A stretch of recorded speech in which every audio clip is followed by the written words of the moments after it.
किसान भाइयों नमस्कार। कृषि की आवाज विचार मंच में आज हमने आमंत्रित किया है चंद्रशेखर आजाद कृषि एवं प्रौद्योगिकी विश्वविद्यालय के सब्जी वैज्ञानिक प्रोफेसर डॉक्टर आई.एन. शुक्ला जी को।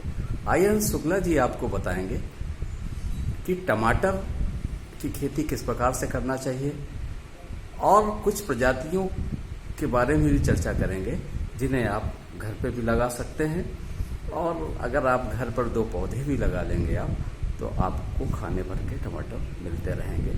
और खेत में डॉक्टर साहब के बताए अनुसार अगर आप खेती करेंगे तो निसंदेह बहुत टमाटर फलेंगे। तो डॉक्टर साहब आपका स्वागत है कृषि विचार मंच में, और हमारे किसान भाइयों को आप बताइए कि वो टमाटर की खेती किस प्रकार करें और वो कौन सी प्रजाति है जिसको वो अपने घर पे लगा सकते हैं। जी डॉक्टर साहब, बहुत बहुत धन्यवाद। जैसा कि सभी किसान भाइयों को टमाटर की फसल, जो प्रमुख रूप से रबी मौसम की फसल है, इसकी खेती के बारे में जो आवश्यक जानकारियां होती हैं उनको जानना बहुत आवश्यक है। इस क्रम में सर्वप्रथम, जैसा कि इसकी लोकप्रियता के बारे में सभी किसान भाई जानते हैं, सब्जी की ये बहुत महत्वपूर्ण फसल है। इसको विभिन्न प्रकार की सब्जियों के रूप में, सूप के रूप में, जूस के रूप में तथा औषधीय गुण भी इसमें काफ़ी पाए जाते हैं। पोषक तत्वों की मात्रा भी होती है इसमें, विटामिन सी प्रमुख रूप से अधिक मात्रा में पाया जाता है।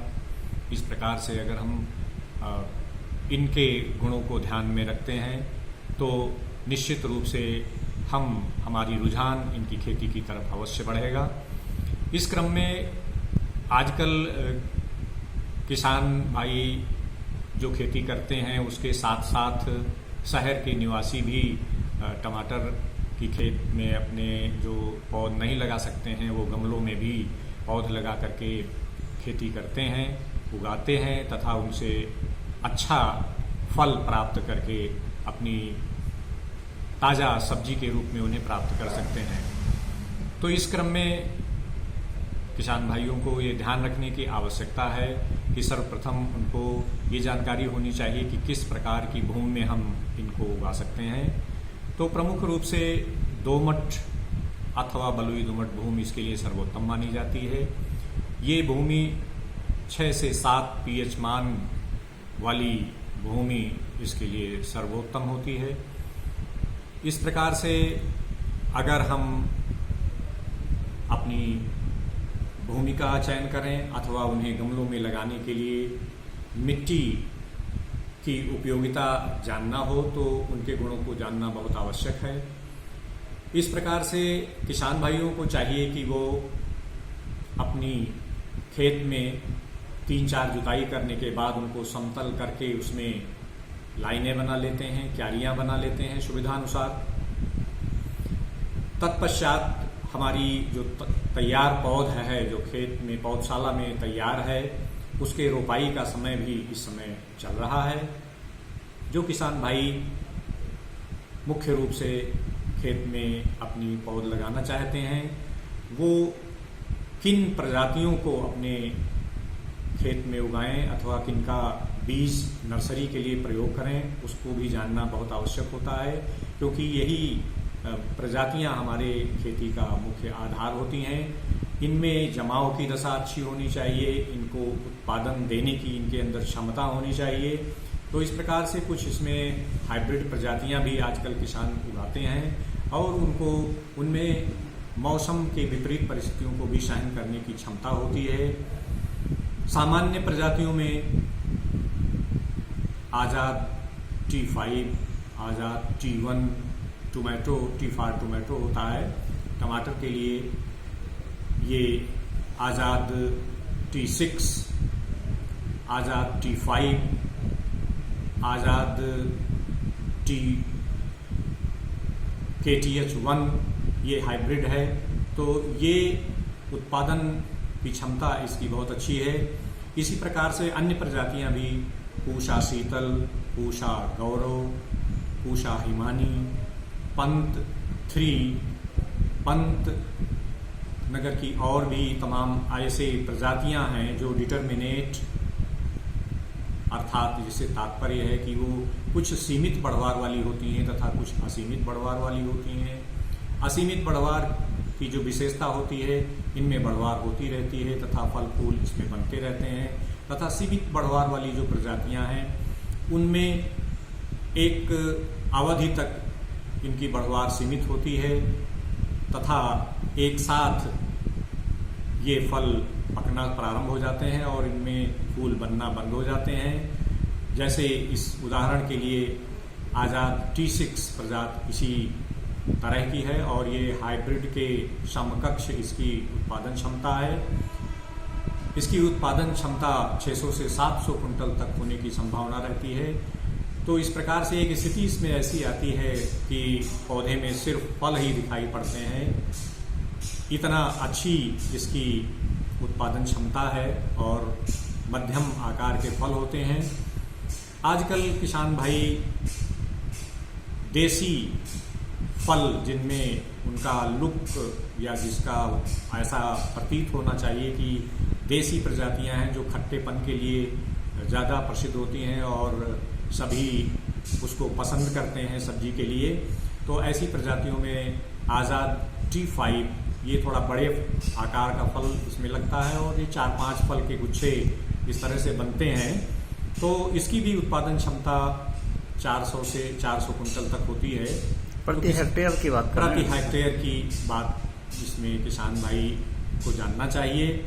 तो इस प्रकार से बड़े पैमाने पर भी किसान भाई अपनी खेती कर सकते हैं तथा जिन किसानों को अथवा जिन शहरवासियों को अपने गमलों में अथवा पॉलीथीन बैग्स में लगा करके अपनी घरेलू उपयोग के लिए अगर टमाटर का उत्पादन करना है तो वो इस तरह से उनको पौधे अपने कंटेनर में लगा करके और उनको सहारा दे करके समय समय पर उनमें पानी देते रहें। तो इस प्रकार से कम 6 से 7 किलो तक फल प्रति पौधा प्राप्त कर सकते हैं। तो डॉक्टर साहब एक प्रजाति है अंगूर लता जैसे की जी, तो ये कितने पौधे अगर लगा लिए जाएं घर पे इसमें पर्याप्त मात्रा में मिलता रहे टमाटर? ये प्रजाति बहुत अच्छी प्रजाति है और असीमित बढ़वार वाली है। ये इसकी बढ़वार होती रहती है, जैसा कि नाम से अंगूर लता प्रजाति है तो लता की तरह भी इसमें इसकी बढ़वार होती है और इसमें फल मध्यम आकार के, थोड़ा लंबे आकार के होते हैं। इनमें गूदा अधिक होता है, बीजों की मात्रा कम होती है। तो ये इस प्रजाति नवंबर से लेकर के और जैसे जैसे किसान भाई इसको आगे पीछे अपने समय के अनुसार एडजस्ट करके उनको अपने चाहे किचन गार्डनिंग हो, चाहे अपने गमलों में लगा करके इसकी खेती करना हो, पैदावार लेना हो अथवा खेत में लेना हो, तो इनको सहारा देना बहुत आवश्यक होता है। और इस प्रकार से चाहे वो स्टिक्स लगा करके, चाहे सुतली लगा करके हम इन्हें सहारा देते हैं, तो इस प्रकार से ये कम से कम 4 से 5 किलो प्रति पौधा इनसे फल प्राप्त हो जाता है। इन्हें हम मई तक भी, अप्रैल मई तक भी हम इससे फल प्राप्त कर सकते हैं। ये इतनी अच्छी प्रजाति है कि ये दैनिक उपयोग के लिए हम इससे कभी भी लगा करके इससे फल प्राप्त कर सकते हैं और इसकी इतनी मध्यम उत्पादन क्षमता वाली प्रजाति है। तो इस प्रकार से किसान भाइयों को चाहिए कि समय से ये समय जो सितंबर से अक्टूबर का लगाने का है, इनके प्लांटिंग का, ट्रांसप्लांटिंग का है। कुछ जो देर में पैदा होने वाली प्रजातियां हैं उनकी किसान भाई पौध भी डाल रहे होंगे। तो इस तरह से इनके समय में, चूंकि इनके लिए 25 से 30 डिग्री टेम्परेचर तापमान पौधों की बढ़वार के लिए तथा उत्पादन के लिए अच्छा रहता है, तो ऐसा तापक्रम जब तक मौसम में इस तरह की घटने बढ़ने का क्रम भी बना रहता है तो भी ये उत्पादन देने में सक्षम होती हैं। तो इस प्रकार से किसान भाइयों को चाहिए कि अपने खेत में अथवा अपने घरेलू उपयोग के लिए गृह वाटिका में जहाँ कहीं भी किसान भाई इनकी पैदावार लेना चाहते हैं तो उसकी पैदावार ले सकते हैं। इसमें प्रमुख रूप से 10 से 15 टन प्रति हेक्टेयर की दर से गोबर की खाद अथवा 5 से 6 कुंटल प्रति हेक्टेयर की दर से वर्मी कंपोस्ट की मात्रा भी हम अपने खेत में डाल सकते हैं। सामान्य रूप से 120 किलोग्राम नत्रजन, 80 किलोग्राम फास्फोरस तथा 60 किलोग्राम पोटास प्रति हेक्टेयर की दर से आवश्यकता होती है।